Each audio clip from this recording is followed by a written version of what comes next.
সিদ্দিকী মুক্তিযোদ্ধা, বিশ্ববিদ্যালয়ের শিক্ষক ও বুদ্ধিজীবী। সেখানে আপনারা জানেন যে হাফিজুর রহমান কার্জন এবং সাংবাদিক মঞ্জুর আলম পান্না সহ 16 জনকে গ্রেপ্তার করেছে। কেন? তারা মুক্তিযুদ্ধের কথা বলতে গেছে, তাদেরকে কথা বলতে দেবে না, সেই মব ভায়োলেন্স করে তাদের উপর হামলা। এই হলো বাংলাদেশের অবস্থা। তার উপর জিনিসপত্রের দাম বেড়ে গেছে, মানুষের কোনো জীবনের নিরাপত্তা নাই। বলতে গেলে প্রতি মাসে এই যে 2024 সালে নদীতেই 36টা লাশ পাওয়া গেছে, আর এই বছর এই 2025 সালে এসে 43টা লাশ পাওয়া গেছে। তার অধিকাংশ লাশের কোনো এরা কাদের লাশ তার কোনো হিসাব পাওয়া যায় না, এবং কীভাবে লাশগুলো আসবে, অধিকাংশ গলা কাটা। শুধু তাই না, এই এক বছরে এই বছরে এই কয় মাস গেল, জানুয়ারি থেকেই 2025 এই জুন পর্যন্ত 1933 জন শিশু নির্যাতিত এবং 2744 জন নারী এবং বালিকা ধর্ষণের শিকার।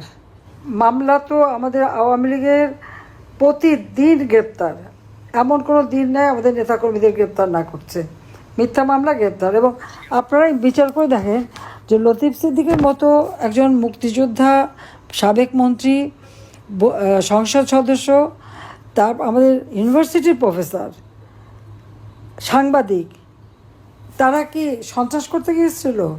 তাদের বিরুদ্ধে সন্ত্রাসী মামলা দিয়ে দিয়েছে।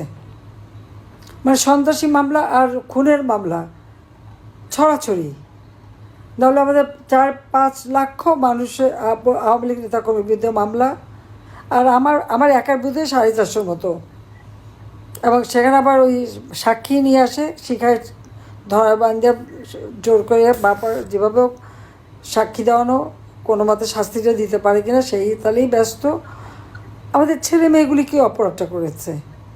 তা তো যারা নিজের মতো পড়াশোনা করে বিশ্বের সেরা ইউনিভার্সিটি থেকে ডিগ্রি নিয়ে তাদের মতো কাজ করে খাচ্ছে, চাকরি করে খাচ্ছে, তাদের বিরুদ্ধে লেগে আছে। তাদের বিরুদ্ধে মামলা দিয়ে, মিথ্যা মামলা দিয়ে হয়রানি। একটা ফাউন্ডেশনে যখন কোনো ব্যাংকের মালিক বা ব্যবসায়ী তার CSR-এর ফান্ডের টাকা দেয়, সেটা নাকি জবরদস্তি করে নেওয়া। এটা কি জবরদস্তি করে নেওয়া যায়? এটা তো তারা সিদ্ধান্ত নিয়ে দেয়।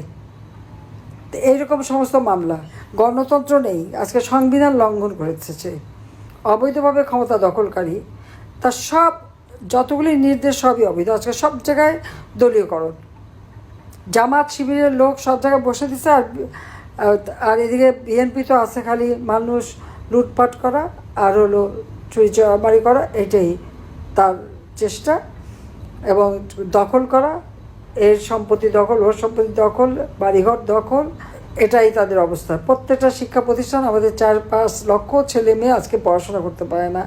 কি দুরবস্থার মধ্যে তাদের ডিগ্রি কেড়ে নিয়ে গেছে, সার্টিফিকেট বাতিল করে দেয়। তা আমি তাদের বলছি যে তোমার দুঃখ করো না, ডিগ্রি কেড়ে নিলেও তোমার বিদ্যা তো কেড়ে নিতে পারবে না, ইনশাল্লাহ পরে আবার করতে পারবা। তো যাই হোক, আমি এটুকু বলবো যে আজকে বাংলাদেশের যে চরম অরাজকতা এবং দেশটাকে যে ধ্বংসের দিকে নিয়ে গেছে, এই ইউনূস ক্ষমতা যতদিন থাকবে বাংলাদেশ ধ্বংসই হতে থাকবে। আজকে চাল, ডাল, তেল, লবণ সব কিছুর দাম এমন বেড়ে গেছে।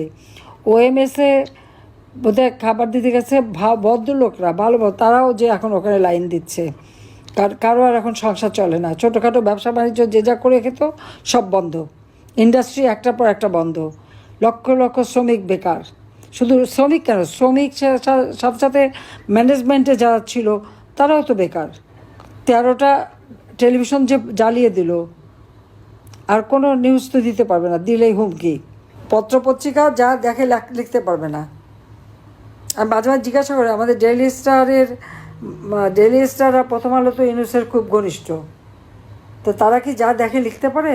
তারা নাকি খুব সৎ সাহসী সাংবাদিকতা করে, তো কই তাদের তো সেই লেখাটাকে দেখি না আমরা। তো এই হলো অবস্থা বাংলাদেশে।